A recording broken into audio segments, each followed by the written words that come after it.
আজকাল সংসারগুলিতে এক অদ্ভুত নীরবতা নেমে এসেছে। ঘরে আলো জ্বলে, টিভি চলে, কিন্তু মন খারাপের একটি পর্দা যেন সর্বদা টাঙানো থাকে। কারণটা ভীষণ ছোট, একটি স্মার্টফোন, কিন্তু তার প্রভাব ভয়ঙ্কর। এক সময় সন্ধে নামলেই স্ত্রী জানালার পাশে দাঁড়িয়ে থাকতো, দেখবে কবে তার স্বামী ফিরবে। চায়ের কাপে প্রথম চুমুকটা ভাগ করে নিত দুজনে। এখন সেই অপেক্ষা মিলিয়ে গেছে ফোনের আলোয়।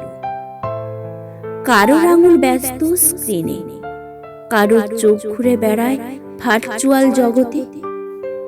স্বামী অফিস থেকে ফিরেই ফোনের মধ্যে ডুবে থাকে। ছোট ছেলেটা পাশেই বসে বই খুলে, কিন্তু বাবা তাকায় না। মেয়েটা নতুন গল্প বলতে চায়, কিন্তু উত্তর আসে না, কারণ বাবার মন তখন রিল বা গ্রুপ চ্যাটে। অন্যদিকে স্ত্রীরাও এখন ব্যস্ত, কখনো অনলাইন শপিং, কখনো বন্ধুর ইনবক্সে, কখনো অচেনা কারোর সাথে আলাপে। এইভাবেই দূরত্ব তৈরি হয় চুপি চুপি, অদৃশ্যভাবে।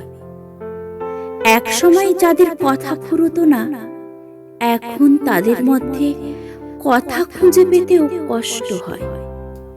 একে অপরের চোখের দিকে তাকিয়ে যে স্নেহ, যে মমতা এক সময় জেগে থাকতো, সেটাই যেন হারিয়ে যাচ্ছে এই মোবাইলের নীল আলোয়। অনেক সংসার ভেঙে যাচ্ছে শুধু এই জন্য যে মানুষ বাস্তব ভালোবাসার বদলে ভার্চুয়াল মনোযোগ খুঁজে নিচ্ছে। কেউ কারোর সময় দিচ্ছে না, যত্ন দিচ্ছে না। সন্তানরাও তা দেখছে। তারা শিখছে ভালোবাসার মানে আর একসঙ্গে থাকা নয়, বরং কে কতটা ব্যস্ত নিজের স্ক্রিনে। আমরা হয়তো বুঝতে পারি না, কিন্তু প্রতিদিন একটু একটু করে হারাচ্ছি আমাদের সম্পর্কের উষ্ণতা। ফোনে যত স্মার্ট হচ্ছি, হৃদয়ে ততই ঠান্ডা হয়ে যাচ্ছে। সময় এসেছে একটু থামার, একসঙ্গে বসে গল্প বলার, সন্তানকে জড়িয়ে ধরার, এক কাপ চা ভাগ করে নেওয়ার।